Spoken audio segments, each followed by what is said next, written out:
जय हिंद विद्यार्थियों। आज के इस वीडियो में हम बात कर रहे हैं पूर्ति की कीमत लोच की विभिन्न श्रेणियों के बारे में। आपने पूर्ति की कीमत लोच को अच्छे से जान लिया है। पूर्ति की कीमत लोच यानी कीमत में परिवर्तन के कारण पूर्ति में होने वाले परिवर्तनों का जो अनुपात है उसे हम पूर्ति की कीमत लोच के रूप में जानते हैं। आइए आज हम बात कर रहे हैं पूर्ति की कीमत लोच की विभिन्न श्रेणियों के बारे में। विद्यार्थियों, आपने मांग की लोच की श्रेणियां पढ़ी हैं। जिस तरह से मांग की लोच की 5 श्रेणियां होती हैं, उसी तरह पूर्ति की लोच की भी 5 श्रेणियां होती हैं। आइए देखें कौन सी हैं। पूर्णतया लोचदार पूर्ति, अत्यधिक लोचदार पूर्ति, लोचदार पूर्ति, बेलोचदार पूर्ति तथा पूर्णतया बेलोचदार पूर्ति। तो ये जो 5 श्रेणियां हैं, इनको हम बारी बारी से समझने का प्रयास यहाँ करेंगे। आइए देखें, पहली जो पूर्ति की लोच की श्रेणी है वह है पूर्णतया लोचदार पूर्ति, या हम इसको पूर्ति की लोच अनंत भी कह सकते हैं। क्यों? देखिए, आप यहां पर आप देखें कि हमने y अक्ष पर कीमत को लिया है तथा x अक्ष पर निर्गत की मात्रा को यानी पूर्ति को लिया है। तो जब कभी कीमत में बिल्कुल भी परिवर्तन ना हो, कीमत में बिल्कुल भी परिवर्तन ना हो और पूर्ति में परिवर्तन हो जाए, यानी कीमत में परिवर्तन ना होने पर भी पूर्ति में जब परिवर्तन हो जाता है, तब हम कहते हैं पूर्णतया लोचदार पूर्ति। तो पूर्णतया लोचदार पूर्ति में आप देखें कि यहाँ पर जो प्रारंभिक पूर्ति है वो Q है तथा कीमत में परिवर्तन ना होने पर भी जब पूर्ति Q है उस समय जो कीमत है वह P है, जो यहाँ पर एक ही लेवल पर है। अब कुछ समय बाद आप देखें कि जो पूर्ति की मात्रा है वह Q1 हो जाती है, जबकि कीमत P1 तथा P बराबर हैं, यानी कीमत P और P1 में कोई अंतर नहीं है। ये एक सीध में आप देख रहे हैं ना। तो यहाँ पर जो पूर्ति वक्र होता है वह आधार रेखा यानी x अक्ष के समानांतर होता है। ऐसी स्थिति में आप देखें कि जो पूर्ति की लोच है वह अनंत के बराबर होती है, क्योंकि यहाँ पर पूर्ति में अत्यधिक परिवर्तन हुआ है लेकिन कीमत में जो परिवर्तन है वह शून्य है, यानी कोई भी परिवर्तन कीमत में नहीं हुआ है। तो पूर्ति की लोच की जब हम गणना करते हैं तो पूर्ति में परिवर्तन के बटे कीमत में परिवर्तन यानी कीमत में परिवर्तन का भाग देते हैं। तो यहाँ कीमत में परिवर्तन शून्य है तो हम शून्य का भाग देंगे पूर्ति में परिवर्तन में, तो यहाँ पर जो भागफल आएगा वह आएगा अनंत के बराबर। तो इसे पूर्ति की लोच हम अनंत के बराबर कहेंगे या पूर्णतया लोचदार पूर्ति कहेंगे। विद्यार्थियों, यह स्थिति व्यवहार में बहुत कम देखने को मिलती है, क्योंकि पूर्ति में जब परिवर्तन होता है तो अवश्य ही कीमत में कुछ ना कुछ परिवर्तन हुआ होता है। तो ये व्यवहार में देखने में यह स्थिति नहीं आती।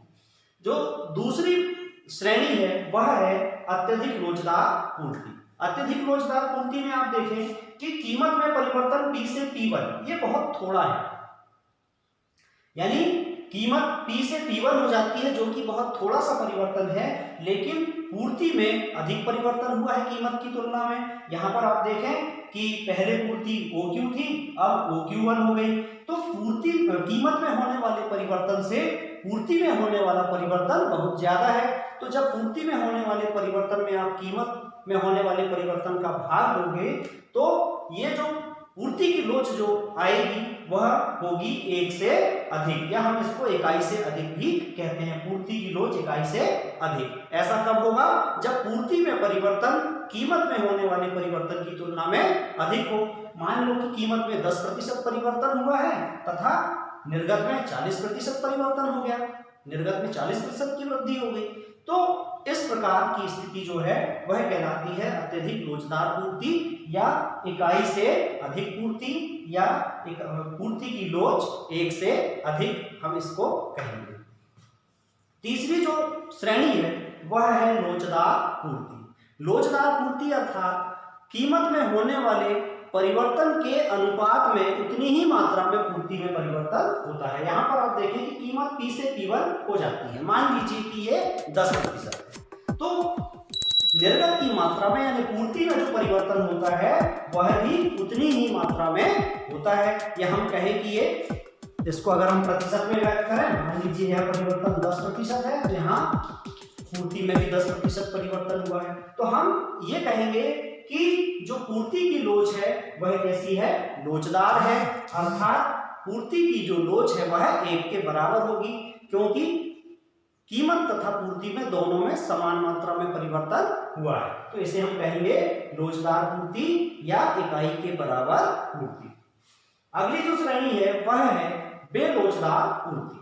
बेलोचदार पूर्ति में आप देखें कि यहाँ पर कीमत में जो परिवर्तन है P से P1 ये थोड़ा अधिक है, लेकिन निर्गत की मात्रा में होने वाला परिवर्तन या पूर्ति में होने वाला परिवर्तन थोड़ा है। यानी Q से Q1 जो पूर्ति में परिवर्तन हो रहा है ये कीमत में होने वाले परिवर्तन की तुलना में कैसा है, कम है। तो ऐसी स्थिति में इसे हम बेलोचदार पूर्ति कहेंगे तथा पूर्ति की लोच इकाई से कम कहलाएगी, इकाई से कम पूर्ति की लोच।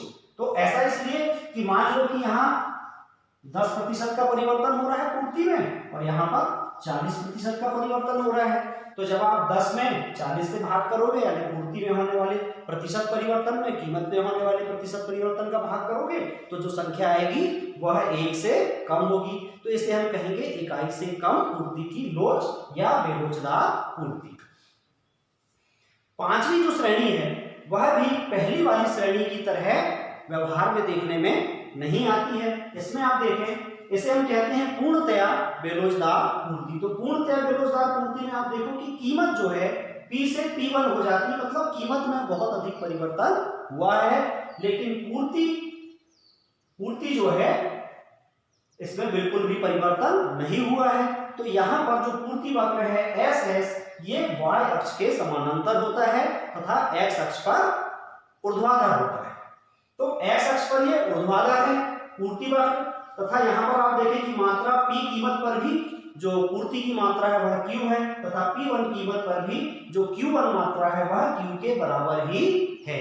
तो ऐसी स्थिति जहां पर कि कीमत में अत्यधिक परिवर्तन हो तथा पूर्ति में बिल्कुल भी परिवर्तन ना हो, ऐसी स्थिति को हम कहते हैं पूर्णतया बेलोचदार पूर्ति। तो इसे अगर हम सूत्र रूप में देखें यानी इसकी जब हम गणना करेंगे तो पूर्ति में परिवर्तन चूंकि 0 है, यहाँ पर 0% परिवर्तन हुआ है और मान लीजिए कि यहाँ 50% परिवर्तन हुआ है, तो आप 0% यानी पूर्ति में प्रतिशत परिवर्तन में जब आप कीमत में प्रतिशत परिवर्तन का भाग करोगे तो यह जो आएगा वह 0 आएगा, क्योंकि शून्य में आप यहाँ 50 से भाग करते हो। तो इस प्रकार की जो पूर्ति है इसे हम कहते हैं शून्य इकाई, मतलब पूर्ति की लोच 0 के बराबर या पूर्णतया बेलोचदार पूर्ति कहते हैं। तो विद्यार्थियों, इस प्रकार आज के इस वीडियो में आपने पूर्ति की लोच की विभिन्न श्रेणियों के बारे में जाना। आशा है आज का यह वीडियो आपको पूर्ति की लोच की श्रेणियों को समझने में सहायक सिद्ध होगा। अगर आपको यह वीडियो अच्छा लगता है तो अपने सहपाठियों से इसे शेयर करें तथा स्वयं सब्सक्राइब करें तथा अपने साथियों को भी सब्सक्राइब करने के लिए कहें। अपने आगामी वीडियो तक के लिए नमस्कार, जय हिंद, वंदे मातरम।